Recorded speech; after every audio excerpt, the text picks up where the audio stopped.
ప్రభునందు ప్రియమైన ప్రియులైన మీ అందరికీ మరి ఒకసారి మన ప్రభువును మన రక్షకుడైన యేసుక్రీస్తు వారి నామములో శుభములు వందనాలు నేను తెలియపరుస్తున్నాను. దేవుని యొక్క కృపను బట్టి, ఆయన ప్రేమను బట్టి, దేవుడు మన పట్ల ఆయన చేస్తూ వస్తున్న ఆయన సంకల్పాన్ని బట్టి మన దేవుణ్ణి ఎంతగానో స్తుతించాలి, ఆయన గణపరచాలి, ఆయన మహింపరచాలి. ఈరోజు ఒక ప్రత్యేకమైన సందర్భాన్ని ఆలోచింప చేయబోతున్నాం.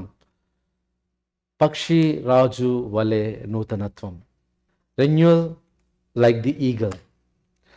ఈ భూమి మీద జీవరాశుల్లో మృగరాజు రాజు, మృగాలకి రాజు మృగరాజు సింహం అయితే పక్షులకు రాజు పక్షిరాజు, ది ఈగల్. గ్రద్ద అంటాం, టేగ, గ్రద్ద, పక్షిరాజు అని రకరకాల పేర్లతో మనం పిలుస్తాం. పక్షిరాజు, పక్షుల్లో రాజు పక్షిరాజు. పక్షిరాజు వలె నూతనత్వం ఎలా మనం పొందుకోవడం, రెన్యూ లైక్ ది ఈగల్. ఆత్మీయ జీవితంలో ఎలా మనం ఈ నూతన సంవత్సరంలో నూతనత్వాన్ని కలిగిన మనము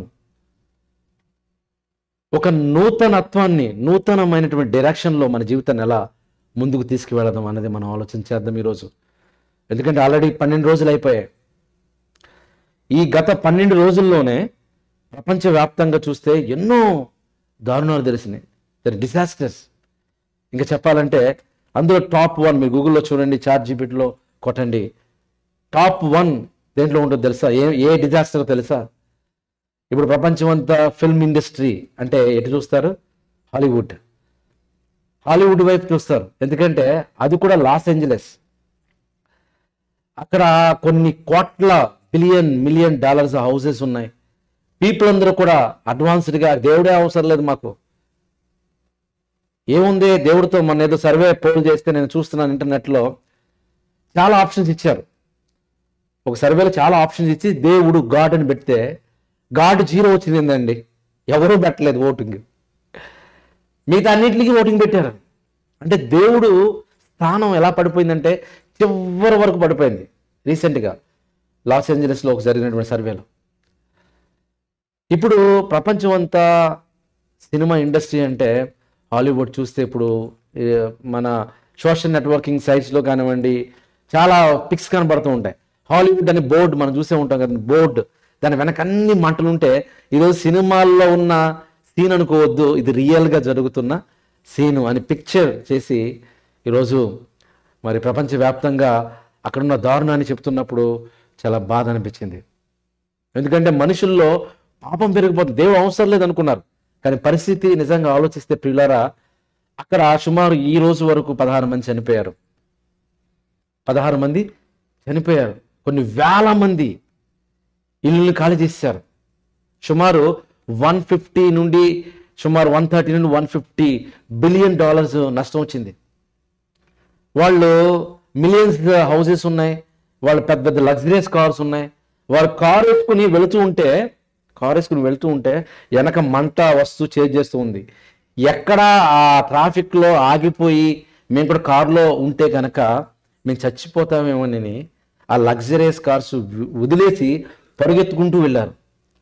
పరిగెత్తుకుంటూ వెళ్తే కార్లన్నీ వరుసగా ఉన్నాయి. ఇవన్నీ ఎలాగుంటే ఇంకా ప్రమాదం అవుతుందని ఆ కార్లన్నీ కూడా క్రష్ చేశారు.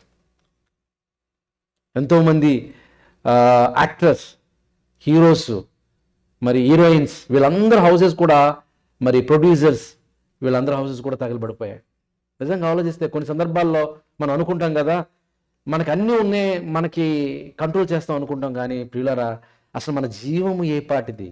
మీరు ఇంతలో కనబడి అంతలో మాయమయ్యే నీటి ఆవిరి వంటి వారే కదా అని బైబిల్ సెలవిస్తుంది. మీ జీవం ఏ పాటిది? నాకు అవసరం లేదు దేవుడు అనుకుంటున్నావా? నాకు టెక్నాలజీ ఉంది అనుకుంటున్నావా? చాలా పొరపాటు. నీకు ఎంత టెక్నాలజీకి వెళ్ళినా నీకు దేవుడు కావాలి. మన జీవాలు చాలా చిన్నవి. ఒక మంటకి ఒక చిన్న ఫైర్ వస్తే అది తగలబడిపోయి ఆర్పే కెపాసిటీ లేదు మనకి. ఆర్పే కెపాసిటీ లేక పరిగెత్తుకుంటూ వెళ్ళిపోయారు. ఏ శాస్త్రవేత్త ఆపలేడు. ఓ పక్కన ఇది, ఇంకొక పక్కన ఏంటో చూస్తే సౌత్ ఏషియాలో నిజంగా సైక్లోన్ వచ్చింది. సైక్లోన్ ఎంతోమంది చనిపోయారు. అక్కడ కూడా చనిపోయారు. ఈ ఈ ప్రారంభంలోనే 12 రోజుల్లోనండి. అలాగే స్నో స్ట్రోమ్, నిజంగా అట్లాంటా అలాగే టెక్సాస్లో అయితే అందరూ కూడా ఎంజాయ్ చేస్తున్నారు. ఇంతవరకు మాకు ఇక్కడ స్నో రాలేదు, స్నో వచ్చిందని ఎంజాయ్ చేస్తున్నారు. కానీ అది కూడా ప్రకృతి నిజంగా అది మంచిది కాదు. అది గ్లోబల్ వార్మింగ్ పెరిగిపోయి సీజన్స్ అన్ని ఎక్కడ మంచు కురవాలో, ఏ సమయంలో ఏ సీజన్ కావాలో అది రాకుండా దానికి ఆపోజిట్గా జరుగుతుందంటే అది మనకి మంచిది కాదు. చూడండి, ఒక నీరు, ఒక భూమి, ఒక అగ్ని, ఇవన్నీ వస్తేనే మనిషి ఈ భూమి మీద నిలవలేడు. ఈ భూమి మీద నిలవలేడు. మీరు చూస్తే ఇవన్నీ కూడా కొన్ని పిక్స్ నేను ఇక్కడ పెట్టడం జరిగింది చూడండి. ఇవన్నీ కూడా గత 12 రోజులుగానే జరిగిన విషయాలు. సుమారుగా 12 రోజుల్లోనే జరిగిన విషయాలు. ఎన్ని విషాదాలు ఉన్నాయి. ఇవన్నీ చూసినప్పుడు కొంతమంది చనిపోయారు భూకంపంలో, సైక్లో చాలామంది చనిపోయారు. వీళ్ళందరూ చూసినప్పుడు నిజంగా ఎందుకు ఇవన్నీ దేవుడు ఇస్తున్నాడు, దీనివల్ల మనకేంటి, మన క్షేమంగా ఉన్నాం కాబట్టి పర్లేదు, ఎక్కడో జరిగింది కదా అని మీరు అనుకుంటారా? ప్రపంచ దేశంలో ఉన్న వాళ్ళు అనుకుంటారా? అయితే ఒక మాట, బైబిల్ ఒక మాట ఉంది, ఒకసారి నాకు చూపించని ఆశపడుతున్నాను. Luke's gospel chapter 13:4. దయచేసి ఎవరైనా చదవండి. యేసు ప్రభువు ఈ భూమి మీద ఉన్నప్పుడు అక్కడ కూడా ఒక పెద్ద దేవాలయం ఉంటుంది. ఆ దేవాలయం పడిపోయి, ఆ గోపురం పడిపోయి ఎంతోమంది చనిపోతారు. చనిపోయినప్పుడు వాళ్ళందరం చూసి అమ్మయ్య వాళ్ళందరూ పాపులు కాబట్టి దాంట్లో రకరకాల చనిపోయారు, నేనైతే బాగానే ఉన్నానులే అని అనుకున్న వారికి యేసు ప్రభువు ఈ భూమి మీద బ్రతుకున్న వారికి చెప్తున్న సమాధానం ఒకసారి మనం చూద్దాం. మరియు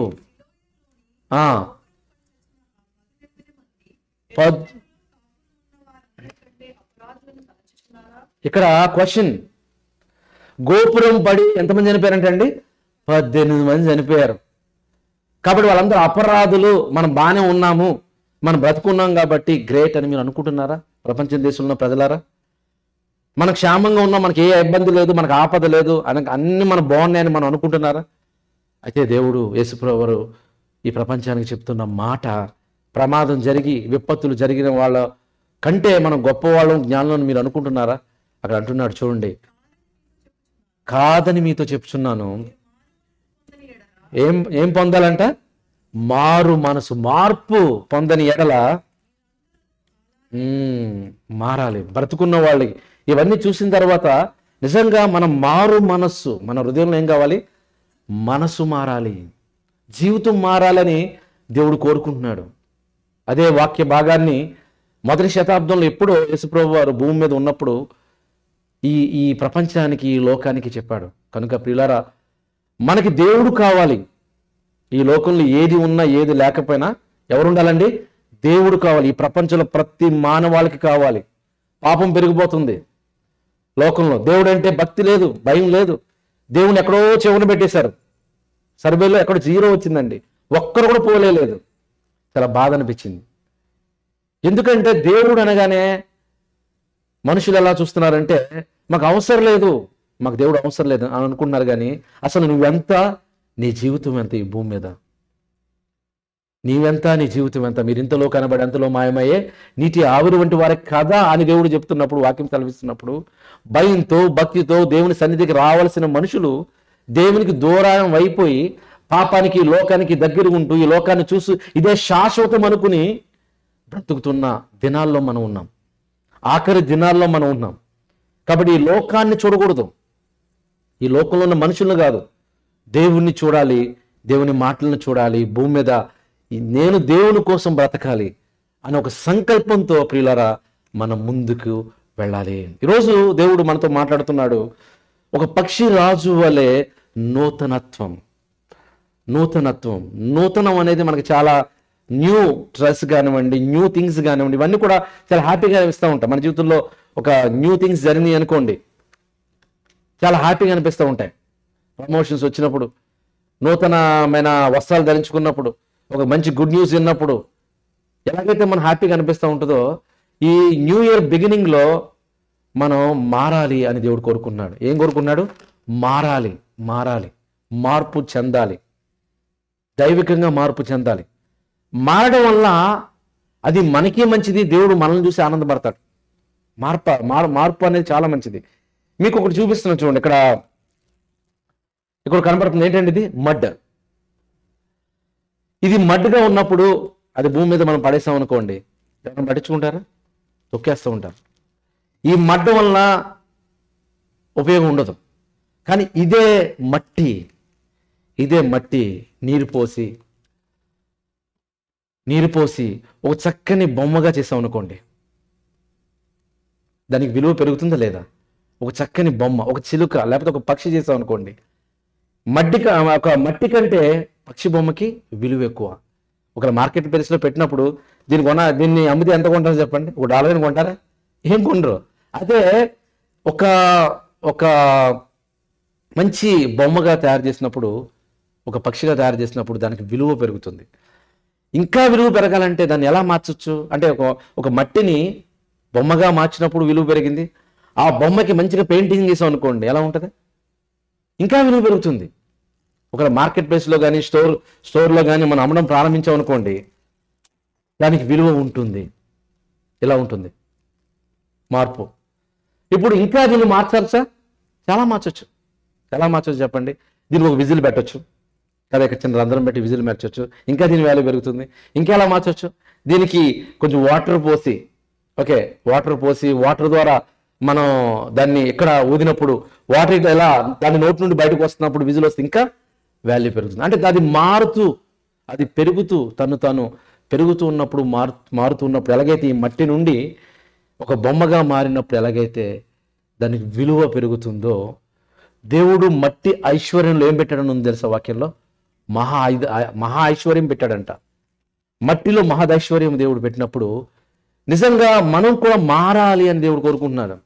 ఇందాక మీరు చదివినటువంటి వాక్య భాగాన్ని మీరు చూసినట్లయితే దేవుని వాక్యం ఏమని సెలవిచ్చింది? మీరు మార్పు పొందాలి, మారాలి.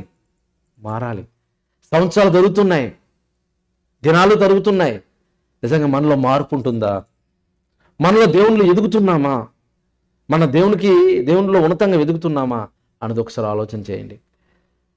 ఈరోజు పక్షి రాజుని మన ముందు పెట్టి దేవుడు అనేకమైన మార్పులను, అనేకమైన నూతనమైన పాఠాలను దేవుడు నేర్పించబోతున్నాడు. ఒక్కొక్కటిగా మనం ఆలోచన చేద్దాం. పక్షి రాజు నిజంగా పక్షుల్లో రాజు. ఆ పక్షిరాజు బొమ్మని చాలా దేశాల్లో నాణ్యాలకు వాడతారు. నాణ్యాల్లో ఒక సింబల్గా వాడతారు. వాళ్ళ యొక్క పతాకాల మీద వాడుతూ ఉంటారు. వాళ్ళ జాతీయ జెండాల మీద వాడుతూ ఉంటారు. చాలా దేశాల్లో ఒక సింబల్గా వాడుతూ ఉంటారు. దేనికి సింబల్ అంటే స్ట్రెంగ్త్కి సింబల్. విజన్, చాలా గ్రేట్ విజన్ కలిగినటువంటి గ్రద్ద కింద ఉంటుంది. పక్షుల్లో రారాజుగా ఉంటుంది కాబట్టి అందరూ కూడా దాన్ని ఇష్టపడతారు. అది సింబల్గా వాళ్ళ దేశానికి, ఒక జాతీయ పతాకానికి, ఆ జెండాకి బొమ్మ పెట్టారంటే చూడండి, దానికి ఏదో విశిష్టత ఉంటుంది. లేకపోతే ఊరినే ఎందుకు పెడతారు చెప్పండి?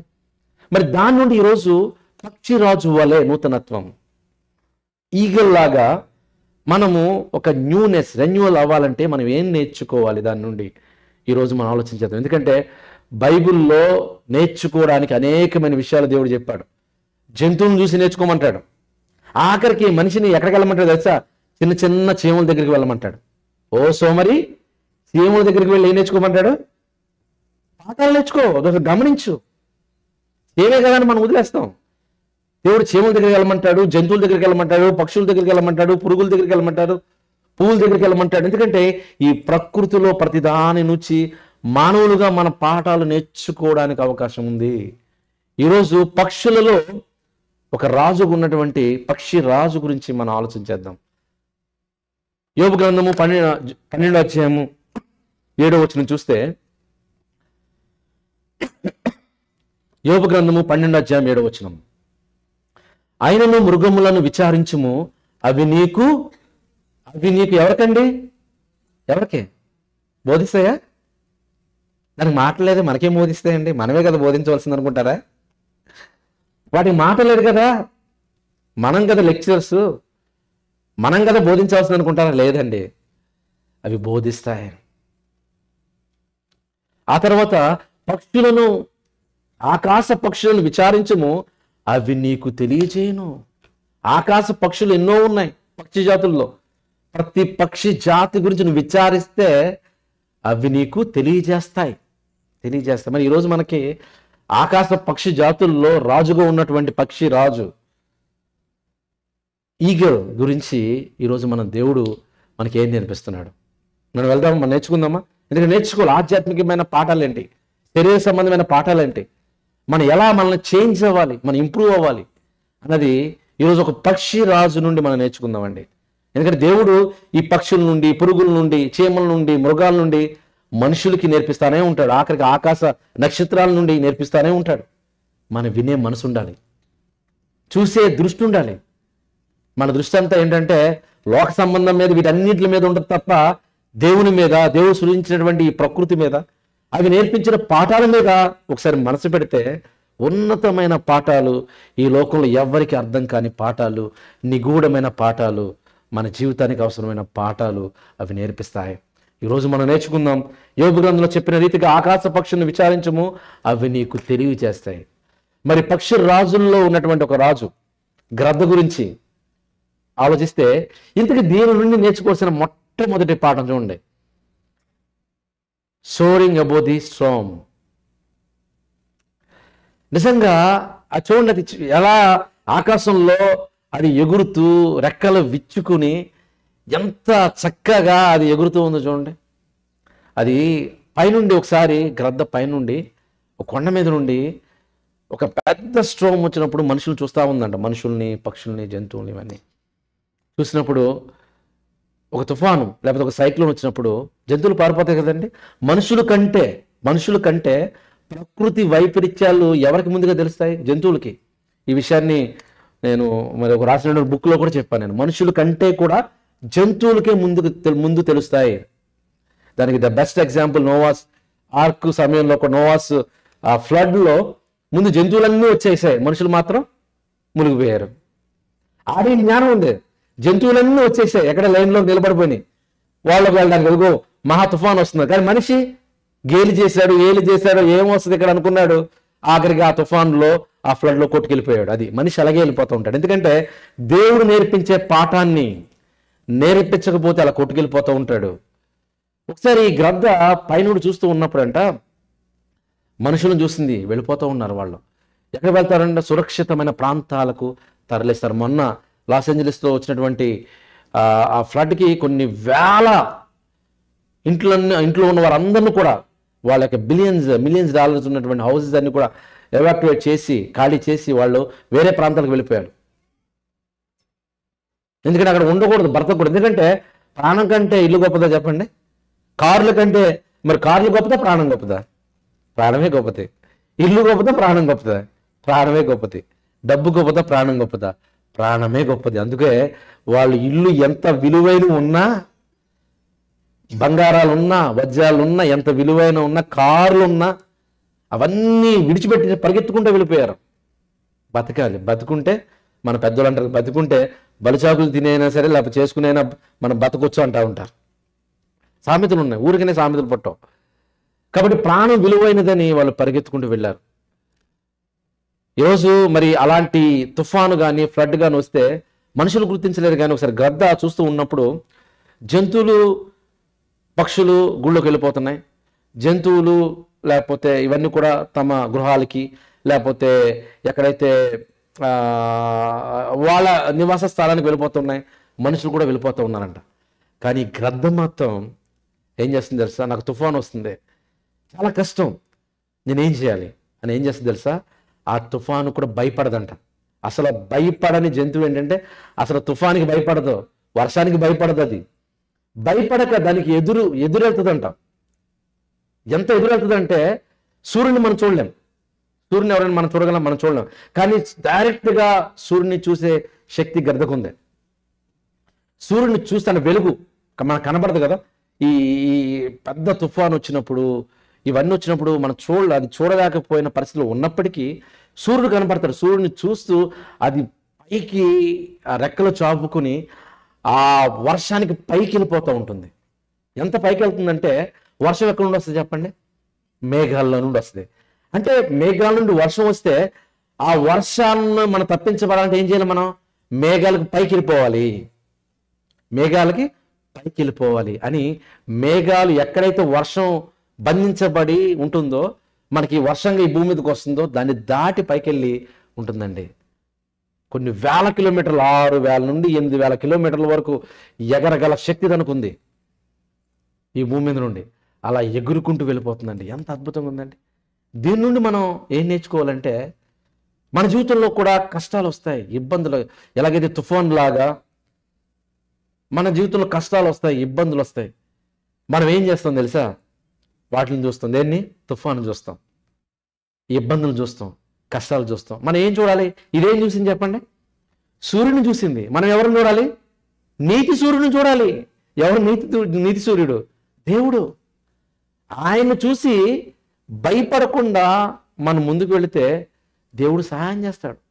నిజంగా ఈ పక్షి, ఈ గ్రద్ద, పక్షిరాజు ఏ కోణంలో భయపడదు. సమస్యలు వచ్చినా ఎందుకు వచ్చిందని బాధపడదు. అసలు భయమే పడదంటే, బాధే పడదు, జంకలదంట. కానీ మిగతా జంతువులన్నీ కూడా భయపడిపోయి అన్నీ అటు ఇటు వెళ్తే దానికి ఎదురు వెళ్తుందంట. ఇంకా చెప్పాలంటే తుఫానికి ఎదురు వెళ్తుంది, గాలికి ఎదురుతుంది. అది ప్రయాణం చేస్తుంది. ఎంతగా ప్రయాణం చేస్తుందంటే ఎక్కడ సమస్య ఉందో ఆ సమస్య పైకి వెళ్ళిపోతుంది. ప్రియులారా, దీని నుండి మన ఆధ్యాత్మికంగా పాఠాలు నేర్చుకోవాలి. మొట్టమొదటి పాఠం ఏంటంటే సోరింగ్ అబౌట్ ది స్ట్రామ్. తుఫానుకు పైకి అది ఎగురుతుంది. మన జీవితంలో వచ్చిన తుఫాను, ఇబ్బందులే కావచ్చు, శ్రమలు కావచ్చు, కష్టాలు కావచ్చు, వాటికి పైకి మనం ఎగరాలి అంటే నీతి సూర్యుడైన దేవుని వైపు చూడాలి. దేవుని వైపు చూడాలి. ఆయన వైపు మనం కనిపెట్టాలి. మనం మనుషుల వైపు చూస్తాం. దేవుని చాలా తక్కువగా ఆలోచన చేస్తామండి ప్రియుల. ఈరోజు మనుషులందరూ కూడా వాళ్ళ జీవితాల్లో దేవుని స్థానం చాలా చివరి స్థానం. వారి జీవితాల్లో దేవుని స్థానం చాలా చివరి స్థానం. అది దేవుడు కదండి, ఏముందనుకుంటారు. అందుకే చూడండి, బహుమతుల్లో ముందు ఇచ్చినప్పుడు 3 బహుమతులు ఉంటాయి కదండి. ఎలాగైతే ఫస్ట్, సెకండ్, థర్డ్ అనే బహుమతులు ఉన్నప్పుడు మన దేవుడు, మనుషులు కూడా దేవుడి స్థానాన్ని ఎక్కడ ఇచ్చారో తెలుసా? తల్లికి మించిన దైవం లేదు. అంటే దేవుడు అంటే ఎవరికి ఇచ్చారు? తల్లికి ఇచ్చారు. అతను పోనీ 2వ స్థానమైన దేవునికి ఇచ్చారా? తండ్రికి మించిన దైవం లేదు, మళ్ళీ తండ్రికి ఇచ్చేసాడు. Very good. కనీసం 3వ స్థానం ఇచ్చారా? 3వ స్థానం ఎవరికి ఇచ్చారు? గురువుకు మించిన దైవం లేదు. సరే, 3 స్థానాన్ని ఇచ్చేసారు కదా దేవునికి. కనీసం 4వ స్థానం ఇచ్చారా? లేదండి. స్నేహితుడు మించిన దైవం లేదండి. ఈ మధ్య కొత్తగా వచ్చింది ఫ్రెండ్స్. సరే, స్నేహితుడు 4వ ఇచ్చారు. ఇప్పుడు తర్వాత ఇచ్చారా? అతిథి దేవో భవ, అతిథికి మించిన దైవం లేదు. మరి దేవుడు ఎక్కడా? దేవుడు ఎక్కడండి నీ జీవితంలో, మనుషుల జీవితంలో? దేవుని ఎక్కడో మూలక నెట్టేస్తూ ఉంటాం మనం. పిల్లరా, దేవుణ్ణి మూలక కాదు, నీ హృదయంలో సింహాసనం వేసి ఆయన కూర్చోబెట్టాలి. ప్రథమ స్థానం ఇవ్వాలి. దేవుణ్ణి మొదటగా పెట్టాలి. అలాంటి మనసు నీకు ఉండాలంటే దేవునిలో నువ్వు మారాలి, మార్పు చెందాలి. అది దేవుడు కోరుకుంటున్నాడు. వీళ్ళందరూ ఈ భూమి మీద నశించిపోతున్నారు కదా, వాళ్ళని చూసి మీరు వాళ్ళని వెంబడిస్తారని లేదు. మీరు మారాలి, మార్పు చెందాలి. మీరు మారితే నేను ఆనందపడతాను. నా వైపు మీరు చూస్తే ఈ పక్షిరాజులాగా నేను మీకు కావలసిన ప్రతిదాన్ని నేను ఇస్తాను. ఈ బలాన్ని నేను ఇస్తాను. ఎగరడానికి దానికి ఏం కావాలి? బలం కావాలి కదండి. ఆ బలం ఎవరిస్తారు? దేవుడిగా నేను ఇస్తాను. మీరు నా దగ్గరికి వస్తారా? నా వైపు మీరు చూస్తారా అని దేవుడు అడుగుతున్నాడు. ఒకసారి మనం చూద్దాం. బైబిల్ యెషయా గ్రంథంలో చదవబడినటువంటి వాక్య భాగాన్ని చూస్తే 40వ అధ్యాయము 31వ వచనం. యెషయా గ్రంథం 40వ అధ్యాయము 31వ వచనం. యెహోవా కొరకు ఎదురు చూచువారు, కనిపెట్టువారు, వారు ఎలా ఉంటారంట? నూతన బలము పొందుదురు. ఎంత అద్భుతంగా ఉందండి. బలం కావాలి. వారు పక్షిరాజు వలె రెక్కలు చాపి పైకి ఎగురుదురు, అలయక పరిగెత్తుదురు, సొమ్మసిల్లక నడిచిపోదురు. ఎంత అద్భుతంగా ఉందండి. పక్షిరాజుతో పోల్చున్నాడు దేవుని వాక్యం. నిజంగా దేవుని వైపు చూస్తూ, యెహోవా కొరకు కనిపెడుతూ, ఆయన సన్నిధిలో ఉండువారు ఎలా ఉంటారంటే నూతన బలము పొందుతారు. నూతన బలము పొందుతారు. ఎలాంటి బలము తెలుసా? ఎలాంటి బలం అంటే చాలా ఉన్నతమైన బలం. చాలా ఉన్నతమైన బలం. కీర్తన గ్రంథంలో ఉంటుంది బలం అనేసరికి నిజంగా మానవ జీవితంలో బలం ఎక్కువగా ఏ స్టేజ్లో ఉంటుందండి? ఏ స్టేజ్లో ఉంటుంది? యవ్వన కాలంలో. అందుకే కీర్తన గ్రంథంలో మరొక భాగంలో ఆయన చెప్తుంటే యవ్వన కాలపు బలం అంటాడు. యవ్వన కాలపు బలం. మనం ఏమైపోతాం అంటే 40 రాగానే లేకపోతే 30 రాగానే ఏంటి యవనస్తుల్లోనే ఏంటి వృద్ధులుగా ఉంటాం. యవన కాలపు వృద్ధులు అంటారు కదండి. అంటే అంతా నీరసం అయిపోయింది. మనం చాలా మంది అంటాం, నా ఏజ్ పెరుగుతుంది కదండి, నేను అలసిపోయాను కదండి అంటూ ఉంటాం. అలసిపోయానండి, నేను ముసలిదాన్ని అయిపోతాను అనుకుంటారు. కానీ అసలు ముసలితనం కూడా లేకుండా ఎనర్జెటిక్గా ఉండేది పక్షి జీవితం. ఎలా ఈ యొక్క గ్రద్ద జీవితం ఎలా ఉంటుందో నేను మీకు నెక్స్ట్ స్టెప్లో దాని యొక్క ప్రాసెస్ ఏంటో చెప్తాను. మన జీవితంలో కూడా అప్లై చేసుకోవడానికి ట్రై చేద్దాం. సో మొట్టమొదటిగా మనం చూసాము, మనము ఎవరి కోసం ఎదురు చూడాలంటే దేవుని కోసము ఎదురు చూడాలి. యెహోవా కొరకు ఎదురు చూసేవారు నూతన బలము పొందుదురు. మీకు బలం కావాలా? యవన కాలపు బలం కావాలా? నూతన బలం కావాలా? అయితే మీరు చూడవలసింది ఎదురు చూపు మనుషుల వైపు కాదు, మీ చూపు దేవుని వైపు చూడండి. అప్పుడు దేవుడు పక్షి రాజుల వల్ల రెక్కలు చాపి పైకి ఎదిగే భాగ్యాన్ని మనకి ఆయన అనుగ్రహిస్తారు. చూడండి, ఆ పక్షిరాజు రెక్కలు చాపి అది చక్కగా విశాలంగా స్వేచ్ఛగా అది పైకి ఎగురుతుంది. చూడండి, అది ఎగరాలంటే బలం కావాలి, అది ఎగరాలంటే బలం కావాలి. అలాంటి బలాన్ని దేవుడు ఇవ్వాలని కోరుకుంటున్నాడు. మన జీవితంలో చాలా సందర్భాల్లో బలహీనంగా ఉంటాం కదండి. కొన్ని సందర్భాల్లో బలహీనంగా ఉంటాయి. ఏంటి నా బలం, నేనేం చేయలేకపోతున్నానే, నాకు ఏంటి ఈ పరిస్థితి అనుకున్న సందర్భంలో ప్రియులారా, మనం ఎదురు చూస్తే దేవుడు బలాన్ని ఇస్తాడు అనడానికి మనకి 2 కొరింథీయులకు రాసిన పత్రిక 12:9 మనం చూద్దాం. 2 కొరింథీయులకు రాసిన పత్రిక 12:9 చూస్తే, అందుకు నా కృప నీకు చాలును, బలహీనత యందు నా శక్తికి పరిపూర్ణ మగుచున్నదని ఆయన నాతో చెప్పాను. కాగా క్రీస్తు శక్తి నా మీద నిలిచి ఉండుట నిమిత్తము విశేషముగా నా బలహీనతల యందే బహు సంతోషముగా నేను అతిశయపడుచున్నాను అంటున్నాడు. ప్రియులారా, బలహీనతల యందు ఎవరైనా అతిశయపడతామా? నీరసిల్లిపోతాం, సొమ్మసిల్లిపోతాం, ఒక డిప్రెషన్లో వెళ్ళిపోతాం. కానీ పౌలు గారు అంటున్నాడు, నేను బలహీనతల యందు అతిశయపడుతున్నాను. కారణం ఏంటనుకుంటున్నారా? దేవుని కృప నాకుంది. ఆయన పరిపూర్ణమైన బలాన్ని ఆయన నాకు ఇస్తాడు. క్రీస్తు శక్తి నా మీద నిలుస్తుంది. ఆయన నాకు శక్తిని అనుగ్రహిస్తున్నాడు, బలాన్ని ఇస్తున్నాడు, ధైర్యాన్ని ఇస్తున్నాడు. కాబట్టి బలహీనతల యందు నేను అతిశయపడుతున్నాను, సంతోషిస్తున్నాను అన్నాడు. చూడండి, బలహీనతల యందు బహు సంతోషముగా అతిశయపడుతున్నాను అన్నాడంటే, ప్రియులారా, మన జీవితంలో కూడా బలహీనత యందు అతిశయపడాలి అంటే, సంతోషించాలి అంటే మనం చూడవలసింది మనుషుల వైపు కాదు, లోకం వైపు కాదు, యెహోవా వైపు చూడాలి, దేవుని వైపు చూడాలి. దేవుని వైపు చూస్తే సమస్యలు వచ్చినా ఆ సమస్యల పైకి మనం వెళతాం.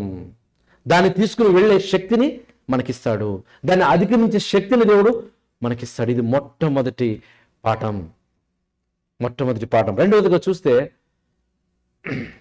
The eagle renewal process. నిజంగా ఆ గ్రంథం చూడండి,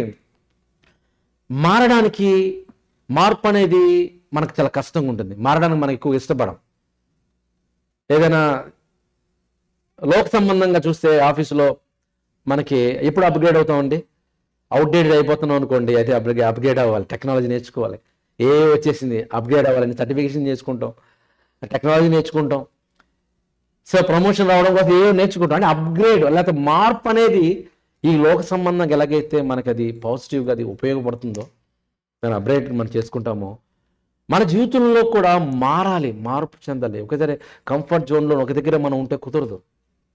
అలాగే ఆధ్యాత్మికంగా కూడా మారాలి. మనం ఎన్నో సంవత్సరాలు రక్షణలోకి వచ్చాము, దేవునిలోకి వచ్చాము, దేవునికి అయిష్టమైన ఎన్నో మనలో ఉంటాయి. ఏమున్నాయి అని ఆలోచన చేసుకుని దేన్ని వదలాలి, దేంట్లో మనం మారాలి, దేంట్లో ఎదగాలి అని మనం ఆలోచించుకోవాలండి. అప్పుడే నూతన బలాన్ని మనం పొందుకుంటాం. సుమారుగా ఈ గ్రంథం గురించి మీరు ఆలోచిస్తే, దీని వయసు సగటుగా ఒక 80 సంవత్సరాలు, సుమారుగా యావరేజ్గా అది బ్రతికితే 40 సంవత్సరాలు వచ్చేసరికి అది ఓల్డ్ అయిపోతే, అంటే దేహంలో కొంత బలహీనం అయిపోతుంది.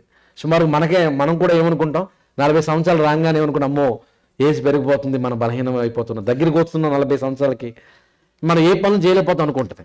ఇది కూడా అదే పరిస్థితి వస్తుంది. అది ఎగరలేదు, ఆహారం సరిగ్గా తినలేదు, తన శరీరమే వీక్ అయిపోతుంది. ఇలాంటి పరిస్థితుల్లో ఆ ఈగల్ ఒక రెన్యువల్ ప్రాసెస్లోకి వెళ్తుందండి. చూద్దాం ఎలాంటి ప్రాసెస్ అంటే, తను ఏం చేయాలంటే ఇలాగే ఉంటే తను చచ్చిపోతుంది అంతే. అలాగే ఉందనుకోండి, తను మార్పు చెందకుండా నేను ఇలాగే ఉంటానంటే దాని యొక్క జీవితం ఏంటంటే 40 yearsకే అది చచ్చిపోతుంది. నేను ఇంకా బ్రతకాలి అంటే తను మార్పు చెందడానికి ఒక రెన్యువల్ ప్రాసెస్కి వెళ్తుంది. ఎలా అంటే ఒక ఎత్తైన కొండ దగ్గరికి వెళ్తుందండి. ఎత్తైన కొండ దగ్గరికి వెళ్ళి ఏం చేసుకుంటుందంటే తన యొక్క ముక్కుకి ఎలా ఉంటుందంటే చాలా పెద్దగా అయిపోయి ఇలా వంగిపోతుంది. ఆహారం తినలేదు, ఏది కూడా కరుచుకుని తినలేదు. తన గోళ్ళు కూడా ఇలా వంగిపోతూ ఉంటుంది, సరిగా పట్టు ఉండదు. ఆఖరికి దేహంలో ఉన్నటువంటి రెక్కల్లో అవి పెరిగిపోయి అవి నిజంగా బలహీనమైపోయి అది ఎగరలేని పరిస్థితులు ఉన్నప్పుడు అది ఏం చేస్తుంది తెలుసా? అది ఒక బండ మీదకి వెళ్తుంది. చూడండి, అక్కడ కనబడుతుంది, బండ మీదకి వెళ్తుంది. బండ మీదకి వెళ్ళి తన రెక్కలని ముందు తన కష్టమైన ఆ రెక్కలన్నీ బండకు బాది అవన్నీ కూడా విదిలించుకుంటుంది. నెంబర్ 1, రక్తం కారిపోతూ ఉంటుంది, అయినా పర్లేదు. ఆ తర్వాత తన కాళ్ళి గోళ్ళు ఉంటుంది చూడండి, ఆ గోళ్ళు కూడా బండకి బాదుకుని వాటిని కూడా బయటికి తీసేయడానికి ట్రై చేస్తూ ఉంటుంది. అలా రెక్కలని విదిలించుకుంటుంది. అలాగే మరి తనకున్నటువంటి గోళ్ళను కూడా బండకు బాది వాటిని కూడా తీసివేస్తుంది.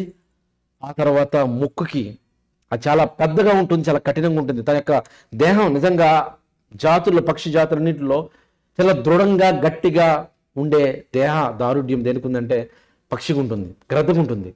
సో తన యొక్క ముక్కుకున్నటువంటి దాన్ని కూడా ఏం చేస్తుంటే బాగా రాతికి కొట్టుకుని దాన్ని కూడా తీసుకుంటుంది. ఈ ప్రాసెస్లో ఒకళ్ళది అలసిపోయి రక్తం కారుతూ ఉంటుంది. అలసిపోయి అలా పడిపోయింది అనుకోండి, దాని సహచర గద్దలు వస్తాయి. సహచర గద్దలు వచ్చి అవేం చేస్తాయి తెలుసా? అవసరం పాపం ఇది పడిపోయింది అనేసి ఒకవేళ ఇన్ కేస్ రెక్కలో ఏదన్నా వెదర్స్ కానీ ఫిదర్స్ కానీ ఏమన్నా ఊడిపోకుండా ఉంటే కనుక అవేం చేస్తాయి, అవన్నీ కూడా పీకుతూ ఉంటాయి. అవన్నీ పీకేసి అవి వెళ్ళిపోతూ ఉంటాయి. ఈ ప్రాసెస్ కఠినంగా ఉంటుంది. సుమారు ఒక 150 డేస్ ఈ ప్రాసెస్లోకి వెళ్తుంది. ఎందుకు వెళ్తుంది తెలుసా? ఈ ప్రాసెస్లోకి వెళ్ళిన తర్వాత తన గోళ్ళు ఊడిపోయిన తర్వాత మరలేం వస్తుంది తెలుసా? కొత్త గోళ్ళు వస్తాయి. ఆ ముక్కుకున్నటువంటి అది కూడా ఊడిపోయిన తర్వాత కొత్త ముక్కు వస్తుంది. గోటితో సంబంధించినటువంటి చక్కని ముక్కు వస్తుంది. ఆ తర్వాత రెక్కలన్నీ కూడా ఊడిపోయిన తర్వాత కొత్త రెక్కలు వస్తాయి. ఒక 150 డేస్ ప్రాసెస్లో, అది రెన్యువల్ ప్రాసెస్లో అది చాలా కఠినంగా గోత్రు అవుతుంది. ఆ గోత్రు అయిన తర్వాత తనకు వచ్చినటువంటి ఆ నూతనమైన రెక్కలు, అలాగే ఆ యొక్క గోళ్ళు, ఆ ముక్కు, వీటన్నిటితో తను ఇంకొక 40 సంవత్సరాలు బతుకుతుందండి. అప్పుడు వరకు ఎగరలేనిది 6000 కిలోమీటర్లు ఎగరాల్సింది. తర్వాత ఆ 40 years ఏజ్ టైంలో కనీసం ఒక 3000 అనుకోండి. ఆ తర్వాత మనతో ఎప్పుడైతే కొత్తగా వచ్చిందో గోళ్ళు కానీ రెక్కలు కానీ ఎంత స్పీడ్గా ఎగురుతుందో తెలుసా? 7,000 to 8,000 మైల్స్లో అది ఎగురుతుందని చూడండి. అంటే నూతన బలాన్ని పొందుకుంది. నూతన బలాన్ని పొందుకోవడానికి అది ఒక కఠినమైన ప్రాసెస్లోకి వెళ్ళింది. ఆ ప్రాసెస్ చేంజ్, మార్పు. ఆ మార్పు ద్వారా తన జీవితంలో బలాన్ని పొందుకుంది. అందుకే బైబిల్లో వాక్యము సెలవిస్తూ ఉంది. యెషయా గ్రంథంలో చూస్తే అదే 40వ అధ్యాయము మనం చూస్తే, పక్షిరాజు యవనం వలె నీ యవ్వనము కొత్త దగుచున్నట్లు మేలుతో నీ హృదయంను తృప్తిపరచుచున్నాడు. పక్షిరాజు యవనము వలె. యవన జీవితం అందరికి ఇష్టమే. బాల్యము, యవనము, మధ్యస్థము, వృద్ధాప్యము. యవనంలో బలం ఉంటుంది, వృద్ధాప్యం వచ్చేటప్పుడు బలమంతా తగ్గిపోతుంది. కానీ ఇది వృద్ధాప్యంలోకి వచ్చినప్పుడు దాన్ని మార్పు చేసుకుని మళ్ళా యవ్వన బలాన్ని తీసుకుని తను ఎలాగైతే జీవితాన్ని కొనసాగించిందో మన జీవితంలో కూడా యవ్వన బలాన్ని దేవుడు ఇవ్వడానికి సిద్ధంగా ఉన్నాడు, శక్తిని ఇవ్వడానికి సిద్ధంగా ఉన్నాడు. మనం ఏం చేయాలంటే మార్పును ఆహ్వానించాలి. ఎలాంటి మార్పు? మన జీవితంలో దేవునికి విరుద్ధమైనవన్నీ పక్కన పెట్టి విసర్జించి దేవుళ్ళు ఎదగడానికి, చేంజ్ అవ్వడానికి. ఇందాక మేము చూపించిన ఒక మట్టి ఎలాగైతే ఒక పక్షిలాగా మార్పు చెందడానికి మరి మార్పు చెందిందో, మనం ఒకప్పుడు లోకంలో ఉన్నాం. లోకంలో ఉన్న మనము, మన స్వరూపము ఎలాంటి స్వరూపంలో మారాలి? మీలో క్రీస్తు స్వరూపము ఏర్పడు వరకు నేను ప్రసవ వేదన పడుచున్నాను అంటున్నాడు ప్రియులారా. కాబట్టి మనం మారాలి, దేవుని దగ్గరగా ఉండాలి అని దేవుడు కోరుకుంటున్నారు. కొన్ని వచనాలు నేను మీకు చూపిస్తాను. బైబిల్లో నుండి. 2 కొరింథీయులకు రాసిన పత్రిక 5వ అధ్యాయము 17వ వచనం, ఎవడైనను క్రీస్తునందున్న ఎడల వాడు నూతన సృష్టి. వాడు నూతన, ఎప్పుడైతే క్రీస్తులో ఉండి మారుతూ మారుతూ ఎదుగుతూ ఉంటాడో వాడు నూతన సృష్టి. పాతవి గతించును, ఇదిగో సమస్తము క్రొత్తవాయను. రోమీయులకు రాసిన పత్రిక 12వ అధ్యాయం 2వ వచనము, మీరు ఈ లోక మర్యాదను అనుసరింపక, ఏముందండి బైబిల్లో? ఈ లోక మర్యాదను అనుసరించండి అని ఉందా? అనుసరింపక ఉత్తమమును అనుకూలమును సంపూర్ణమునైన దేవుని చిత్తం ఏదో పరీక్షించి తెలుసుకున్నట్లు మీ మనస్సు మారి నూతన మగుట వలన రూపాంతరము పొందుడి. మీ మనస్సు మారాలి. మనసు అని ఎలాంటిదంటే కఠినమైనదండి. హృదయం అంటే కఠినమైనది, రాతి లాంటిది, మారదు. ఎంత దేవుని మాటలు వింటున్నా ఏంటంటే కఠినంగా వెళ్ళిపోతూ ఉంటాం మనం. అందుకే దేవుడు అంటున్నాడు, మీకు మాంసపు హృదయాన్ని ఇస్తాను. కఠినమైన హృదయాన్ని దేవుడు తీయడానికి ఇష్టపడుతున్నాడు. ప్రియులారా, దేవుడు మీ నుండి, నా నుండి, మనందరి నుండి కోరుకునేది మార్పు చెందాలి. దినదినం మార్పు చెందాలి. It's a process. Renewal process అనేది not one time activity. Last time మనం విన్నాం కదా, సంఘానికి ఆయన చెప్పాడు. సంఘానికి చెప్పి మీరు మారాలి అని చెప్తున్నాడు. మారు మనసు పొందాలని సంఘానికి చెప్తున్నాడంటే మనం ఇంకాను ఎక్కడో దేవునికి విరుద్ధమైనవి, మార్పు చెందవలసినవి చాలా ఉన్నాయి. మీరు పరిశీలన చేసుకోవాలి. నన్ను నేను పరిశీలన చేసుకోవాలి, మిమ్మల్ని మీరు పరిశీలన చేసుకోవాలి. దేవుడు ఏమని కోరుకుంటున్నాడంటే మార్పు పొందాలని కోరుకుంటున్నాడు. నిజంగా మారుతున్నామా? వాక్యం వింటున్నప్పుడు మారుతున్నామా? ఈయన ఇలాగే చెప్తా ఉన్నాడండి, దేవుడి మాటలు ఇలాగే ఉంటాయని అనుకుంటున్నామా? గేలి చేస్తున్నామా? లేదండి, మారాలి. దేవుని వాక్యంతో మనం మారాలి. థ్యాంక్ యూ అమ్మా. దేవుని వాక్యంతో మనం మారాలి. ఆయన మారాలి అని దేవుడు కోరుకుంటున్నాడు. ఏమి మారాలంటే ఏమి విసర్జించాలి అని అనుకుంటున్నారా? చూద్దాము. అదే కొలస్సీయులకు రాసిన పత్రిక 3వ అధ్యాయము 13వ వచనం 14వ వచనం ఒకసారి చదవండి అమ్మ. ప్రాచీన స్వభావాన్ని విడిచిపెట్టి నవీన స్వభావాన్ని ధరించుకునండి. నూతన స్వభావాన్ని. ప్రాచీన స్వభావం ఏంటి? లోకంలో ఉన్నప్పుడు ఎలా ఉన్నాం చెప్పండి? లోకంలో ఉన్నప్పుడు అబద్ధాలు, లోక సంబంధమైన మాటలు. అక్కడ ఉంటుంది పైన ఎన్నో పెద్ద లిస్టే ఉంది అక్కడ. కక్షలు, క్రోధాలు, అమితములు, భేదములు, అసూయలు, మత్తతలు, సోదరుని ప్రేమించలేని తత్వం, మనసుతో మాట్లాడలేని తత్వం, ఎన్నెన్నో మన బైబిల్లో ఎన్నెన్నో ఉంటాయి కదా. గర్వం, ఇవన్నీ ఉంటాయి. ఏమన్నాడు? ప్రాచీన స్వభావాన్ని విసర్జించి ఏం ధరించుకోవాలి? నవీన స్వభావాన్ని, నూతన స్వభావాన్ని ధరించుకోవాలి. ప్రియులారా, ఎవరైతే క్రీస్తునందు ఉంటారో వారు నూతన సృష్టి. మీ మనసు మారాలని దేవుడు కోరుకున్నాడు, మార్చడానికి సిద్ధంగా ఉన్నాడు. కానీ నువ్వు దేవుని సన్నిధిలో ఒప్పుకోవడానికి సిద్ధంగా ఉన్నావా? దేవా, ఇవి నా బలహీనతలు, నన్ను క్షమించండి, నేను నీలో ఎదగాలనుకుంటున్నాను, నీలో మారాలనుకుంటున్నాను అని ఆయన దగ్గరకు వస్తే అది నీకు బలాన్ని ఇవ్వడానికి, క్షమాపణ ఇవ్వడానికి సిద్ధంగా ఉన్నాడు. రావడానికి నువ్వు సిద్ధంగా ఉన్నావా? ఏం అడ్డు ఉంది చెప్పండి? రావడానికి మన అహం అడ్డు వస్తుందా? రావడానికి ఏం అడ్డు వస్తుంది? ఏమి మనం కారణాలు చెప్తూ పక్కన పెడుతున్నాం చెప్పండి? కారణాలు కదండి, దేవుని సన్నిధికి రావాలి. ఎన్నున్నా రావాలి. ఒక పక్షిరాజు చూడండి, తుఫాను వచ్చినా దాన్ని ఎదురెళ్తుంది. నీతి సూర్యుని చూసుకుంటూ వెళ్తుంది, సూర్యుని చూసుకుంటూ. మనకు మన జీవితంలో కొన్ని కష్టాలు వస్తే రాలేం. ఆఖరికి ఒక మంచి చలిగా వచ్చింది అనుకోండి, ఈరోజు దేవుని సన్నిధికి ఏం వెళ్తామండి? చలిగా ఉంది అంటాం, అవునా కదండి? బాగా స్నో వచ్చేసింది అనుకోండి, ఈరోజు స్నో డే కాబట్టి దేవుని సన్నిధికి వెళ్ళాం. వర్షం వస్తే ఈరోజు బాగా వర్షం వస్తుంది అని వెళ్ళాం. కానీ ఈ 3 కాలాలు కాకుండా ఇంకా నేను కాలం ఉంటుంది చెప్పండి? వర్షం లేకుండా, ఎండ లేకుండా, చలి లేకుండా ఏదో ఒకటి వస్తూ ఉంటుంది. వచ్చినా నీ సన్నిధిలో ప్రార్థించాలి, లేవాలి. ఇవన్నీ వచ్చినా నీ సన్నిధికి వెళ్ళాలనే ఒక దృఢ సంకల్పం ఉంటే ఎలా అయినా మనం చేయగలుగుతాం. మన మైండ్లో అది ఉండాలి. దేవునికి ప్రాధాన్యత మనం ఇవ్వాలి ప్రియులారా. కనుక రెండవదిగా ద రెన్యువల్ ప్రాసెస్ అనేది కఠినంగా ఉన్నా అది మన జీవితానికి మనం చూసి దేవుడు హ్యాపీగా ఫీల్ అవుతాడు. ఒక మట్టి ఎలాగైతే పక్షిలాగా మారినప్పుడు దీన్ని చూసి ఎంత అద్భుతంగా దీన్ని ఇష్టపడతారు చెప్పండి? దీన్ని ఇష్టపడతారు కదా, ఎందుకంటే మార్పు పొందింది ఇది. అలాగే మీ జీవితంలో కూడా మార్పు పొందాలి. మార్పు పొందాలని దేవుడు కోరుతున్నప్పుడు అలాంటి మార్పు పొందే జీవితాన్ని జీవించడానికి మీరు ఇష్టపడుతున్నారు అనేది ఒకసారి ఆలోచన చేసుకుందాం. రెండవదిగా చూస్తే the renewal process, the eagles renewal process. నేను ముగిస్తాను. మూడవదిగా చూస్తే ద ఈగిల్స్ విజన్. దానికి ఉన్న దృష్టి అండి, ఆకాశంలో ఉన్న పాము జాడ కూడా అది కనిపెట్టగలదు. చిన్న పక్షి ఉందనుకోండి, కోడి ఉందనుకోండి, కోడి పిల్ల ఆకాశంలో ఎక్కడో ఉంటుంది, కానీ అది కనిపెట్టగలదు. దానికి దృష్టి, అదే ఫోకస్ ఎక్కువ ఉంటుంది. దానికి ఫోకస్ ఎక్కువ ఉంటుంది, చాలా ఫోకస్. కానీ మానవులుగా మనకేమైనా ఫోకస్ ఉంటుందా? బైబిల్ చదువుదామని తీసామనుకోండి, అందులో మెసేజ్ వస్తుంది, మెసేజ్ వచ్చిందని తీస్తాం ఒకటి. సో మెసేజ్ వచ్చినప్పుడు ఎవరో చదువుతారు, ఆ తర్వాత ఏదో నోటిఫికేషన్ వస్తాయి, మళ్ళీ ఫేస్బుక్ అంటాం, వాట్సాప్ అంటాం, బైబిల్ పక్కకి వెళ్ళిపోతాం, ఆ తర్వాత చూసుకుందాం, డై అయిపోయింది కదా అనుకుంటాం. ఫోకస్ ఉండదు. డిస్ట్రాక్టింగ్ వరల్డ్లో మనం ఉన్న ఎన్ని డిస్ట్రాక్షన్స్, టీవీ కావచ్చు, సోషల్ మీడియా కావచ్చు, ఫ్రెండ్స్ కావచ్చు, మెసేజ్లు కావచ్చు, ఎన్నెన్నో ఉన్నాయి డిస్ట్రాక్షన్స్. కానీ ఎన్ని డిస్ట్రాక్షన్స్ ఉన్న ఫోకస్ అనేది మన జీవితంలో ఉండాలి ప్రియులారా. దీనికి చాలా ఫోకస్. అది ఫోకస్ పెట్టిందంటే, ఒకదాన్ని పట్టుకోవాలంటే అది ఏం చేస్తుందంటే, అది ఆకాశంలో ఫోకస్ పెట్టిందంటే ఒకేసారి రెక్కలు విప్పి అది బాగా ఎగురుకుంటూ వచ్చి దాన్ని పట్టుకుంటుంది, అంతే. That's it. పాము కూడా భయపడుతుంది దీనికి, పామును కూడా పట్టుకుని వెళ్ళిపోద్ది ఈ గ్రద్ద. కొన్ని సందర్భాలు అయితే మనుషులు కూడా పట్టుకునే కూడా ఉన్నాయి. డాగలు అయితే మనుషులు కూడా పట్టుకునే, పిల్లలను కూడా పట్టుకుని వెళ్ళే సందర్భాలు కూడా మనం చూస్తూ ఉంటాం. అంత ఫోకస్ ఉంటుంది ప్రియులారా. మన జీవితంలో కూడా విజన్ ఉండాలి. Vision, great vision. దేవుని పట్ల మంచి విజన్ ఉండాలి.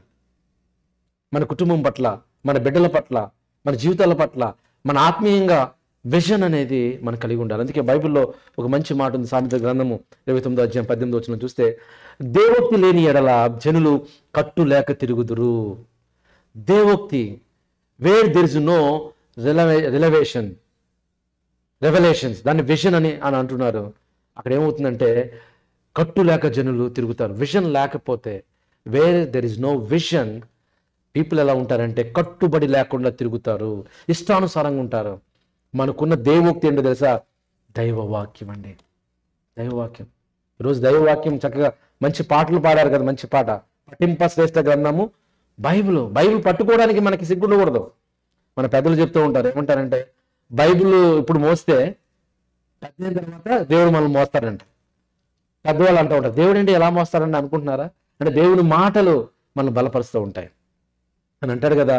ముదిమి వచ్చు వరకు నిన్ను ఎత్తుకుని వాడిను నేనే అన్నాడు, ఎత్తుకుంటాను అంటున్నాడు. అంటే దేవుని మాటల ద్వారా మనం బలపరచబడతాం.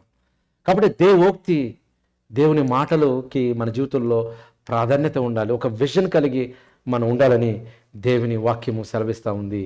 ఈ యొక్క ఈగిల్ నుండి మనం నేర్చుకోవాల్సినటువంటి 3వ పాఠం, ఈగిల్కి ఒక చాలా గ్రేట్ విజన్ ఉంటుంది, మనం కూడా ఉండాలి. ఆ తర్వాత ఈగల్ ఎక్కడ నివసిస్తుందంటే డ్వెల్లింగ్ ఇన్ హై ప్లేసెస్. అది ఎక్కడ పడితే అక్కడ ఉండదు. ఎప్పుడైనా ఈగల్ కాకులతో స్నేహం చూసారా? కాకులతో స్నేహం చేసి సరదాగా వాడుతుంటే మీరు ఎప్పుడైనా చూసారా? ఉండదు, సెపరేట్గానే ఉంటుంది. లేకపోతే కాకు పెట్టుకుని గుళ్ళు ఉంటుందా? ఉండదు. కొన్ని అలాంటి ప్రాంతాలు అది గుడి పెట్టుకుని ఉంటుందా? ఉండదు, గూడు పెట్టుకోదు. దాని గూడు కూడా సపరేట్గా ఉంటుంది. ఎక్కడ ఉంటుందంటే ఎత్తైన స్థలంలో, కొండల మీద ఎవ్వరు కట్టలేని స్థలంలో ఉంటుంది. దానికి గూడు చూడండి ఎక్కడ ఉందో. అది ఎప్పుడు కూడా హైగా ఆలోచిస్తుంది, హై ప్లేస్లో ఉంటుంది. మన ఆత్మీయ జీవితంలో కూడా మనం ఎలా ఉండాలంటే, దేవుడు మనల్ని ఈ భూమి మీద తీసుకొచ్చింది ఈ లోకాన్ని చూడడానికి కాదు. మీరు భూ సంబంధమైన వారా, పర సంబంధమైన వారా? బైబిల్ ఏమి సెలవిస్తుందండి? పర సంబంధమైన వారు సెలవిస్తుంది. ఒకసారి మనం చూద్దాం కొన్ని వచనాలు. యోబు గ్రంథం 39:27 పక్షి రాజు నీ ఆజ్ఞకి లోబడి ఆకాశ వీధికి ఎక్కునా, తన గూడు ఎక్కడ కట్టుకుంటుంది చూడండి, తన గూడు ఎత్తైన చోటును కట్టుకొనునా అంటున్నాడు. ఎక్కడ కట్టుకుంటుంది? ఎత్తైన చోటులో కట్టుకుంటుంది. తన యొక్క ఆలోచనలు ఆధ్యాత్మికంగా ఎత్తైన స్థలముల్లో అది ఉంటుంది.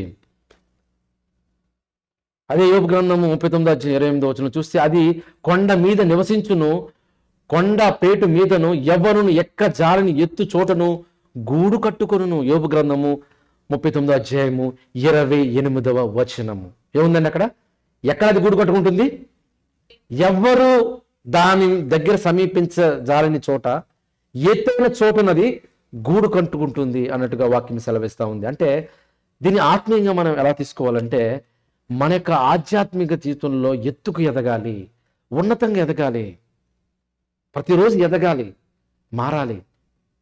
లోకంలో ఉన్న వారిని చూసి వాళ్ళలో కలిసిపోవడానికి మనం ప్రయత్నం చేయకూడదు, సపరేట్గా ఉండాలి. దానికి చాలా లక్షణాలు ఉన్నాయండి. అది చచ్చిపోయిన ఆహారాన్ని తినదు. ఆకులు అనుకోండి ఎక్కడికి వెళ్తుంది, పీనుగుల దగ్గరికి వెళ్ళి అది ఆహారం తినదు. కానీ ఇది ఫ్రెష్గా వేటాడి మంచి చేపను తీసుకుని తింటది తప్ప చచ్చిపోయిన దగ్గరికి వెళ్ళదు. చాలా మంచి లక్షణాలు ఉన్నాయి. ఎత్తైన స్థలంలో అది ఉంటుంది, ఎత్తైన స్థలంలో ఉంటుంది. మనం కూడా ఆధ్యాత్మిక జీవితంలో ఎలా ఉండాలంటే, మనం క్రీస్తు నందు లేపబడితే, అక్కడ ఉంది కదా కొలస్సీయులకు రాసిన పత్రిక 3వ అధ్యాయము 1వ వచనం. కొలస్సీయులకు రాసిన పత్రిక 3వ అధ్యాయము 1వ వచనం చూస్తే, మీరు క్రీస్తు కూడా లేపబడిన వారైతే, మనం ఎక్కడ మన యొక్క ఆలోచనలు ఎక్కడ ఉండాలండి? మనం దేన్ని వెతకాలి? పైనున్న వాటిని వెతుకుడి. అక్కడ క్రీస్తు దేవుని కుడిపార్శ్వమున కూర్చుని ఉన్నాడు. పైనున్న వానివి గొప్పవి అండి, వాటిని వెతకాలి, వాటిని వెతకాలి. మరి దేన్ని వెతుకుతున్నాం? నా ప్రశ్న ఈరోజు ఈ మధ్యాహ్న సమయం ముందు, దేన్ని వెతుకుతున్నాం? మన యొక్క ఆధ్యాత్మికమైన ఉన్నతమైన స్థితి ఏంటంటే, నేను ఎక్కలేని కొండల వైపు ప్రభు నన్ను నువ్వు ఎక్కించు అని కీర్తనకారుడు ప్రార్థన చేస్తున్నాడంటే, కీర్తిస్తున్నాడంటే దాని అర్థం ఆధ్యాత్మిక జీవితంలో ఉన్నతమైన స్థితి, పవిత్రమైన స్థితి, పర సంబంధమైన ఆలోచనలు. అలాంటి ఆలోచనలతో మనం ఉండాలి. మీరు క్రీస్తు కూడా లేపబడిన వారైతే మీ మనస్సు పై మీద ఉండాలి, వాటినే ఎదకని వాక్యం సెలవిస్తుంది. కాబట్టి ఇది ఎలాగైతే ఎత్తైన స్థలం మీద అది కూర్చుంటుందో, మనము దేవుని పట్ల ఎత్తైన ఉన్నతమైన ఆలోచనలు కలిగి పవిత్రంగా జీవిస్తూ మనము ఎక్కడ మన ఆలోచనలు అంటే పరసంబంధమైన ఆలోచనలుగా మనం ఉండాలని దేవుడు కోరుకుంటున్నాడు. చివరిగా మనం చూస్తే ఇంకో వచనం 3వ అధ్యాయం 2వ వచనంలోనే, పైనున్న వాటి మీదనే కానీ భూ సంబంధమైన వాటి మీద ఏం పెట్టుకోకూడదు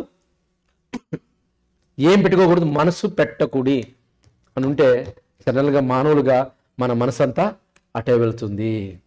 ఒకసారి ఆలోచన చేయని ప్రియులారు, ఈ మధ్యాహ్న సమయం ముందు చివరిగా నేను చెప్పి ముగిస్తాను. ఈగలకు ఉన్నటువంటి మరొక లక్షణం ఏంటంటే టీచింగ్ నెక్స్ట్ జనరేషన్.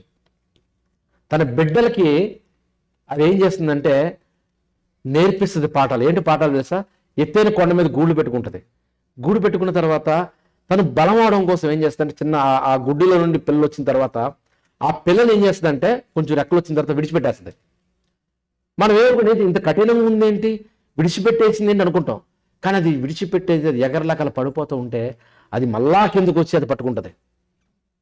అది ఏం కోరుకుంటుందంటే, అది కూడా రెక్కలు విడుచుకుని అది కూడా ఎగరాలి అని నేర్పిస్తూ ఉంటుంది. రెక్కలు విడుచుకుని అది ఎగరాలి, స్టోమ్స్ వచ్చిన తుఫాన్లు వచ్చినా తట్టుకోవాలి అని తను ట్రైన్ చేస్తూ ఉంటుంది. తన బలాన్ని, తన సీక్రెట్ అన్నీ కూడా తను టీచ్ చేస్తూ ఉంటుంది. ఈరోజు పక్షులకు ఉన్న జ్ఞానం అండి మనుషులకు లేదండి. మనుషులకు లేదు. దేవుడు మనకు బిడ్డలను ఇచ్చాడు. దేవుడు ఎందుకు ఇచ్చాడు మన బిడ్డల్ని? ఎందుకు ఇచ్చాడండి? ఈ లోకల్ దేవుడు బిడ్డలు ఇచ్చాడు కాబట్టి వాళ్ళని ఉన్నతంగా మంచిగా చదివించేసి వాళ్ళని ఉన్నతంగా తీసుకుని వెళ్ళి బాగా డబ్బులు సంపాదించుకుని వాళ్ళు వెళ్ళిపోవాలి. ఎక్కడికే? ఉన్నతమైన స్థానంలోకి వెళ్ళిపోవాలి. మనం కూడా వెళ్ళిపోవాలి. ఎటు? ఉన్నతమైన స్థానంలోకి వెళ్ళిపోతూ ఉంటాం. అలా వెళ్ళిపోయి చివరికి వెళ్ళిపోతారు. ఎక్కడికి వెళ్ళిపోతారు? పాతాళానికి వెళ్ళిపోతారు. మనం వాళ్ళు ఉన్నతంగా వెళ్ళాలి, తప్పులేదు. కానీ దేవుని ఉన్నతమైన విద్యను నేర్పించాలి, దేవుని విలువను నేర్పించాలి, దేవుని మాటలు నేర్పించాలి, దేవుని యొక్క క్రమశిక్షణలో మనం పెంచాలి. అందుకే బైబిల్ వాక్యం సెలవిస్తూ ఉంది. చివరిగా చెప్పి నేను ముగిస్తాను. పక్షిరాజు కొన్ని వచ్చిన 32వ అధ్యాయము 11వ వచనం, ద్వితీయోపదేశ కాండము 32వ అధ్యాయం 11వ వచనం చూస్తే, పక్షిరాజు తన గూడు రేపి తన పిల్లల పైని అల్లాడుచు రెక్కలు చాపుకుని వాటి పట్టుకుని తన రెక్కల మీద వాటిని మోయినట్లు యెహోవా వానిని నడిపించెను. అంటే పక్షులు ఎలాగైతే దాన్ని ట్రైన్ చేస్తూ అవి నడిపిస్తూ ఉంటాయో, నీ దేవుడైనా యెహోవా కూడా నిన్ను నడిపిస్తాడు అని చెబుతున్నాడు. కాబట్టి దేవుడు మనం నడిపించినప్పుడు, మన ఆధ్యాత్మికంగా మనం ఉన్నప్పుడు మనం ఏం చేయాలంటే మన పిల్లలకు కూడా ట్రైన్ చేయాలి. ఇదే విషయం యోవేలు గ్రంథము 1వ అధ్యాయం 3వ వచనం చూస్తే, ఈ సంగతి మీ బిడ్డలకు తెలియజేయండి, వారు తమ బిడ్డలకు, ఆ బిడ్డలు రాబో తమ వారికి తెలియజేతురు అన్నది చూడండి వాక్యంలో. అంటే తెలియజేసే ప్రాసెస్ తల్లిదండ్రులుగా దేవుడు మనకి ఇచ్చాడు. మన బిడ్డల్ని పెంచాలి, దేవునిలో వాళ్ళు ఉన్నతంగా పెంచాలని ఆ బాధ్యత మనకిచ్చినప్పుడు ప్రియులారా, ఎందులో మనం పెంచుతున్నాం? లోక సంబంధమైన వాడన్నింటిలో పెంచుతాం, కానీ దేవుని దగ్గరికి వచ్చేసరికి పెద్ద పట్టించుకోమండి. ఈ వీక్లో అండి మన సండే స్కూల్ టీచర్స్ వాళ్ళు నిరోషకు ఫోన్ చేసి కొంచెం వాళ్ళు చాలా బాధపడ్డారంట. ఏంటంటే పిల్లలు చాలామంది రావట్లేదు, మేమన్నా సరిగా చేయట్లేదు, మేమన్నా సరిగా చెప్పట్లేదా అన్నప్పుడు ఈరోజు అందరం లేదు లేదు మీరు అంతా బాగానే చెప్తున్నారు, కానీ పిల్లలకి చాలా రకాలైన కార్యక్రమాలు ఉండి వాళ్ళు రాలేకపోతున్నారు అంటున్నారు. పిల్లరా, నిజంగా వాళ్ళు ఎంతో సమయం పెట్టి ఒక దగ్గర వాళ్ళ సమయం వెచ్చించి మన బిడ్డల కోసం వాళ్ళ వాక్యం చెప్తున్నానంటే మన బిడ్డలను పంపించలేకపోతున్నాం. ఎక్కడ పంపిస్తాం? లోకంలో ఎక్కడ ఉన్నా దానికి పంపిస్తూ ఉంటాం. ఎందుకని? డబ్బులు ఇచ్చి దానికి పంపిస్తాం. కానీ దేవుని వాక్యం చెప్తా ఉంటే ఉచితంగా వస్తున్న అస్సలు పంపించాం. మనం మన బిడ్డలకు ఎవరు ఆ ప్రయారిటీ చెప్పండి? తల్లిదండ్రులుగా నీవు చెప్పాలి, నేను చెప్పాలి, అది సెట్ చేయాలి. అది మనం సెట్ చేయకపోవటం వలన వాళ్ళు నేర్చుకోలేరు. అంటే అవకాశం మన బిడ్డలకి తల్లిదండ్రులుగా మనమే కల్పించట్లేదండి. ఎంత విచారం! ఈరోజు ప్రపంచ క్రైస్తవుల తల్లిదండ్రుల పరిస్థితి అదే. వాళ్ళు దేవునికి ప్రాధాన్యత ఇవ్వట్లేదు. తమ బిడ్డల్ని దేవుళ్ళలో పెంచడం కోసం వారు కూడా ప్రయత్నం చేయట్లేదు. పెద్ద అయిన తర్వాత బాధపడుతూ ఉంటారు. ఇదిగోనండి, ఇది చేసాం, అది చేసాం, మేము ఏం చేయలేకపోతాం అంటే తప్పెవరు చెప్పండి? తల్లిదండ్రులుగా చిన్నప్పుడు మన ప్రయత్నం మనం చేయాలి కదా, ఎంతో కొంత మన ప్రయత్నం మనం చేసి వాళ్ళ దేవుళ్ళు ఉంటే పెద్ద అయిన తర్వాత వాళ్ళు తప్పిపోకుండా దేవుళ్ళలో ఉండడానికి అవకాశం ఉంటుంది. ఆ అవకాశాన్ని నీవు నేను కల్పించకపోతే వాళ్ళు ఎలా ఎదుగుతారు? ఒకసారి మీరు ఆలోచించేయండి. కనుక ఈరోజు ఈ నూతన సంవత్సరంలో ఈ పక్షి రాజు నుండి ఎన్నో విషయాలు మనం నేర్చుకున్నాం కదా. ఇవన్నీ కూడా మన జీవితంలో కూడా నేర్చుకోవడానికి ప్రయత్నం చేద్దాం. మన బిడ్డలను కూడా దేవునిలో పెంచడానికి ప్రయత్నం చేద్దాం. ఎన్ని పాఠాలు మనం నేర్చుకున్నామండి? మొదటిదిగా ఏంటి? అది ఎక్కడ ఎగురుతుందండి? తుఫాన్లు వచ్చినా, అడ్డులు వచ్చినా, అది సూర్యుని చూసి ఎలాగైతే వెళుతుందో మనం కూడా మన జీవితంలో ఎన్ని కష్టాలు వచ్చినా నీతి సూర్యుడిని చూసుకుంటూ వెళ్ళాలి, దేవుణ్ణి చూసుకుంటూ ముందుకు వెళ్ళాలి. దేనికి భయపడకూడదు. ఎందుకంటే దేవుడు మనకి ధైర్యాన్ని ఇస్తాడు, నూతన బలాన్ని ఇస్తాడు. నెంబర్ 1. నెంబర్ 2 ఏంటి? నెక్స్ట్దే రెన్యువల్ ప్రాసెస్. చేంజ్, మారాలి. అదైతే మార్పు చెందడానికి ఎలాగైతే కష్టాన్ని అది ఎదుర్కొంటుందో, కష్టాన్ని వచ్చినా సరే, తన దేహాన్ని రక్తం వచ్చినా సరే మార్చుకోవడానికి అది ఎలాగైతే ప్రయత్నం చేస్తుందో మన జీవితంలో కూడా మారాలని దేవుడు కోరుకుంటున్నాడు. ఒక పక్షి వలె దేవుడు ఇలాంటి పక్షి వలె మట్టి నుండి ఒక పక్షి వలె ఎలాగైతే మారుతుందో మన జీవితంలో కూడా మార్పు చెందాలి. పాత జీవితాన్ని విడిచిపెట్టాలి, నూతనత్వాన్ని ధరించుకోవాలని దేవుడు కోరుకున్న. రెండవదిగా దిస్ ఇస్ రెన్యువల్ ప్రాసెస్ మన జీవితంలో కూడా. రెండవది. మూడవదిగా చూస్తే దానికి ఉన్నటువంటి గ్రేట్ విజన్ ఉంది. దానికి గొప్ప దర్శనం ఉంది, విజన్ ఉంది. మన జీవితంలో కూడా దేవుని పట్ల, మన పట్ల, మన కుటుంబం పట్ల ఒక గ్రేట్ విజన్ అనేది ఉండాలి. గ్రేట్ మిషన్ అవుతుంది అది. ఆ తర్వాత 4వదిగా ఏంటంటే అది చెప్పాలి, అందరూ నాకు వినపడతలేదు. అది ఎక్కడ ఉంటుంది? లోకస్తులతో అది కలవదు, ఉన్నతమైన స్థానంలో అది ఉంటుంది. మనం కూడా లోకాన్ని చూసి లోకస్తుల్లో కలిసిపోకూడదు. ఉన్నతమైన పవిత్రమైన జీవితాన్ని కలిగి ఉన్నతంగా మనం బ్రతకాలి, ఉన్నతమైన స్థానంలో మనం ఉండాలి. చివరిగా ఏంటంటే అది 5వది, అది నెక్స్ట్ జనరేషన్ టీచ్ చేస్తుంది. కాబట్టి ఇప్పుడు మనకి దేవుడు బిడ్డలు ఎందుకు ఇచ్చాడంటే వాళ్ళని ఈ లోకంలో పెంచుతున్న వండర్ఫుల్ పెంచాలి, అది మన బాధ్యత. అదే ప్రాధాన్యత అనుకోవద్దు, దానికంటే ఉన్నతమైనది దేవునిలో పెంచాలి. దేవుని అది ప్రాధాన్యత కావాలి. అది ప్రాధాన్యత తగ్గుతుంది ఈరోజు క్రైస్తవ తల్లిదండ్రుల్లో. ఇప్పుడు పెద్ద అయిన తర్వాత వాళ్ళు ఎలా ఉన్నతమైన వారుగా బ్రతుకుతారు చెప్పండి? వాళ్ళకు ఉన్నది ఏంటంటే వీళ్ళు బాగా చదవాలి, బాగా డబ్బులు సంపాదించాలి, బాగా తెచ్చుకోవాలంతే. ఈ కోణంలోనే ఆలోచిస్తారు. కానీ ఈ లోకంలో ఎంత సంపాదించినా ఏదో ఒక రోజున మట్టిలో కలిసిపోవాలి, ఉన్నతమైన పరలోక సంబంధమైన మన ఆలోచన పర సంబంధంగా ఉండాలని వాటి కోసము ఉండే తల్లిదండ్రులుగా, తల్లిగా, తండ్రిగా నీవు నేను ఉండగలిగినప్పుడే దేవుడు మనల్ని చూసి ఆనందపడతాడు. పిల్లరా, ఒకసారి ఆలోచన చేయండి. అందరూ కూడా లేచి నిలబడండి. అందరూ లేచి నిలబడి ఒకసారి కళ్ళు మూసుకుని ఒకసారి మన హృదయాన్ని పరిచయం చేసుకుందాం. ఎలా మనం బ్రతుకుతున్నాం? పక్షిరాజు వలె బలాన్ని, యవన బలాన్ని మనం పొందుకోవాలంటే మన ఎదురు చూపు ఎలా ఉంటుంది? ఎన్నో పాఠాలు నేర్చుకున్నాం ప్రియులారా. ఆకాశ పక్షులను చూడి అన్నాడు, వాటిని చూపించి ఎన్నో పాఠాలు మనకి నేర్పిస్తున్నాడు దేవుడు. నీ జీవితం ఎలా ఉంది? సమస్యలు వస్తే భయపడుతున్నావా? తుఫాను లాంటి సమస్యలు నీ జీవితంలో వస్తే భయపడుతున్నావా? భయపడవలసిన అవసరం లేదు. నీతి సూర్యుని చూస్తూ ఆ తుఫానునే దాటే శక్తిని దేవుడు ఇవ్వబోతున్నాడు. ఆలోచన చేయి. మారాలని దేవుడు కోరుకుంటున్నాడు. ఇంకా లోక సంబంధమైన ఆలోచనలతో, లోక సంబంధమైన తలంపులతో ఇంకెన్నాళ్ళు బ్రతుకుతాం? ఈ 2025 సంవత్సరం 12 దినాలు అయిపోయాయి. దేవుడు క్షేమాన్ని ఇచ్చాడు, జీవితాన్ని ఇచ్చాడు, నిలబెట్టాడు. మారాలి అని దేవుడు కోరుకుంటున్నాడు. మనం మారుతున్నామా? ప్రాచీన స్వభావాన్ని విడిచిపెడుతున్నామా?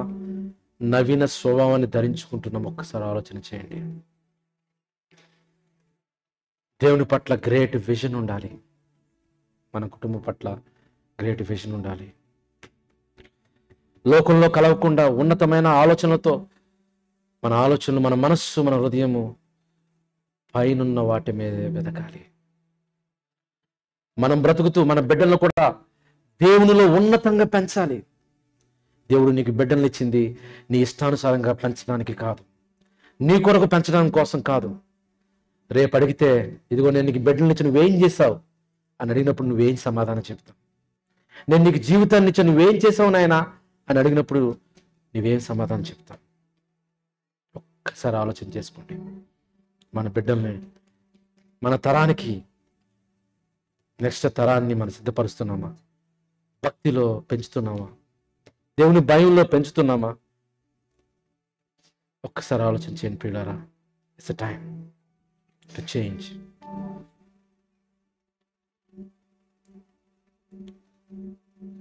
అందరూ కూడా మీ హృదయంలో ప్రార్థన చేయండి. దేవుణ్ణి అడగండి, క్షమాపణ అడగండి, యవ్వన బలాన్ని ఇవ్వాలని అడగండి. అడుగుడి మీకు ఇవ్వబడిన దేవుని వాక్యం సెలవిస్తాం. అడగండి. దేవుడు ఇవ్వడానికి సిద్ధంగా ఉన్నాడు. నువ్వు అడగడానికి, మారడానికి సిద్ధంగా ఉన్నావా? దేవుని ఘనమైన నామమునకు స్తోత్రాలు చెల్లిస్తూ ఉన్నాం. ఈ మధ్యాహ్న సమయం ముందు వాక్యం ద్వారా సూటిగా, స్పష్టంగా మీరు మాతో మాట్లాడారు. పక్షిరాజు వలె నూతనత్వము మా జీవితంలో కావాలి. ప్రాచీన స్వభావాన్ని విడిచిపెట్టి, లోక సంబంధమైన ఆలోచనలు విడిచిపెట్టి, విసర్జించి నవీన స్వభావాన్ని, క్రీస్తుని ధరించి పైనున్న వాటిని వెదికే భాగ్యము కూడిన సంఘానికి మీరు దయచేయండి. ప్రతి ఒక్కరికి దయచేయండి. మేము చాలా ధన్యులం తండ్రి. ఎందుకంటే ఈ లోకంలో అన్నిటికంటే ఉన్నతమైన నీతి సూర్యుడైన మిమ్మలను దేవుడుగా మా హృదయ సింహాసనం మీద మీరు కూర్చున్నారు, పరిపాలిస్తున్నారు. ఎందుకంటే భాగ్యం ఈ లోకంలో మాకు ఏమున్నది? మిమ్మల్ని స్తుతిస్తున్నాం, మిమ్మల్ని ఘనపరుస్తున్నాం, మహిమపరుస్తున్నాం. తల వంచిన ప్రతి నీ బిడ్డ దేవా, నీ దృష్టిలోని సంకల్పంలో ఉన్న వారందరిని బట్టి స్తోత్రాలు చెల్లించుకుంటూ, పక్షిరాజు వలె మమ్మల్ని అందరినీ కూడా నూతన అనుభవంలోనికి, నూతనత్వంలోనికి, నూతన శక్తిలోనికి ఎదురు చూసేవారుగా మమ్మల్ని అందరినీ సిద్ధపాటు చేయమని ప్రార్థిస్తూ, మా ప్రభును, మా రక్షకుని యేసుక్రీస్తు వారి నామములో ఈ ప్రార్థన అడుగుచున్నాను తండ్రి. ఆమేన్.